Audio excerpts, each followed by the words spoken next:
Hola chicos, buenos días, bienvenidos a su clase de comprensión lectora 2.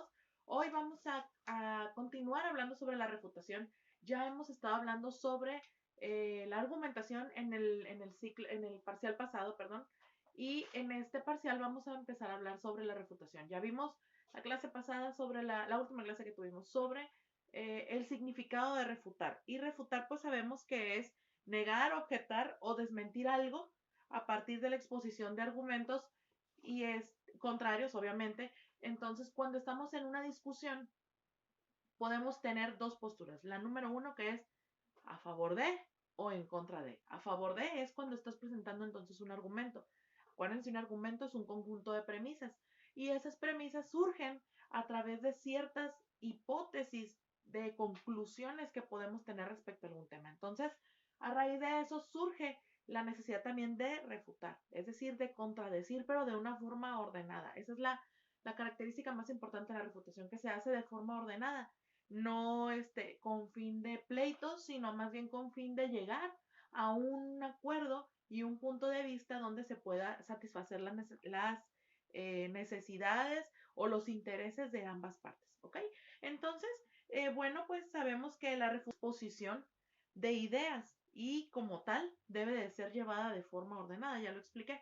No podemos refutar si no tenemos argumentos. Y eso es algo bien importante, porque cuando nosotros argumentamos debemos de tener sustento, pero cuando refutamos, cuando respondemos a esa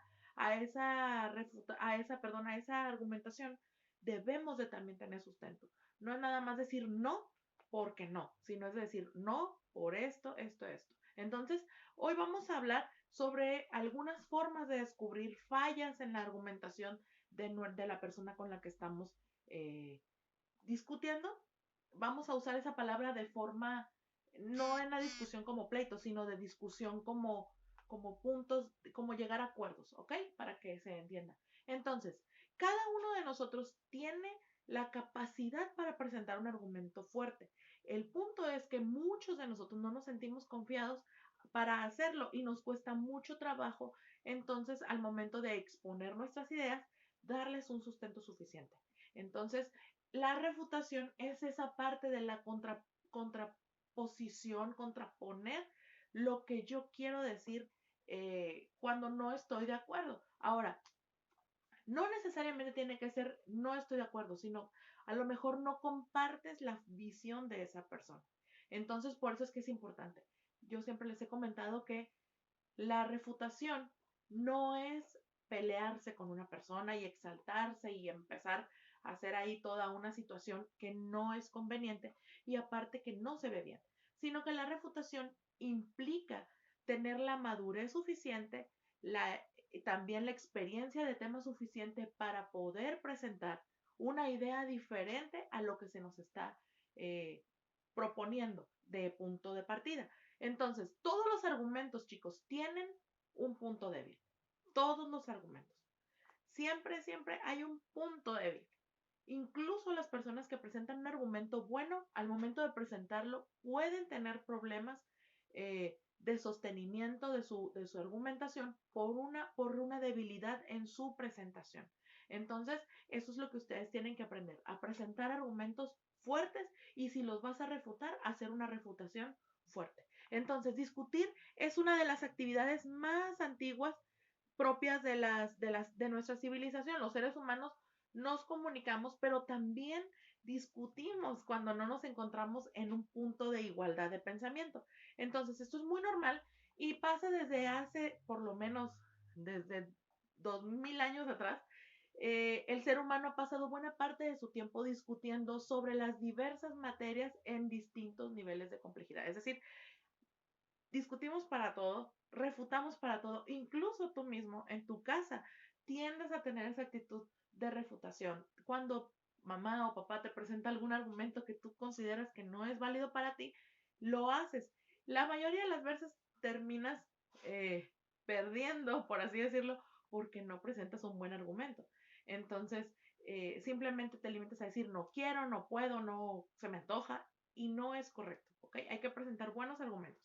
Siempre cuando hablamos con los maestros, necesitamos también presentar un buen argumento. Entonces, si se dan cuenta, la argumentación, refutación son parte de nuestra vida cotidiana. Hey, beautiful. Pero You've got a text no message. lo hemos visto de esa manera. Entonces, necesitamos poner atención a esos puntos, ¿ok? Muy bien. Entonces, comenzamos. Como la discusión es una actividad meramente humana, entonces esta actividad tiene diferentes formas de llevarse a cabo, dependiendo de la persona que lo presenta. Entonces, cada uno de nosotros debe de saber distinguir esas diferencias en las presentaciones de los argumentos de nuestro contrario, por así decirlo. Y debemos de identificar esas pequeñas fallas sistemáticas para poder nosotros entender qué es lo que vamos a hacer. Entonces, lo primero que tenemos que hacer es encontrar la inconsistencia. Cuando alguien está presentando un argumento, generalmente hay alguna inconsistencia. Tienes que ser muy observador, pero también muy buen oyente para que no tengas problemas en poder distinguir esa inconsistencia. ¿Qué es una inconsistencia? Una inconsistencia es aquello, está una persona presentando su argumento y de repente dice algo que no concuerda con lo que está planteando. Es decir, tiene un desfase entre lo que dijo y lo que propuso inicialmente. Ahí es tu oportunidad para refutar, obviamente utilizando la falta de argumentos que él te está dando una pauta. Entonces, punto número 1, encuentra la inconsistencia. Esa inconsistencia va a seguir, debes estar muy atento a lo que se está hablando. La clave de un buen refutador es escuchar. Si no escuchas, si estás gritando y estás tratando de que tu voz escuche y no, es que esto, que no vas a poder estar atento y percibir cuándo sea el momento preciso para poder encontrar esa inconsistencia, esa desigualdad. Entonces vamos a seguir con nuestra clase en un segundo video. Por favor, no se despeguen. Bye.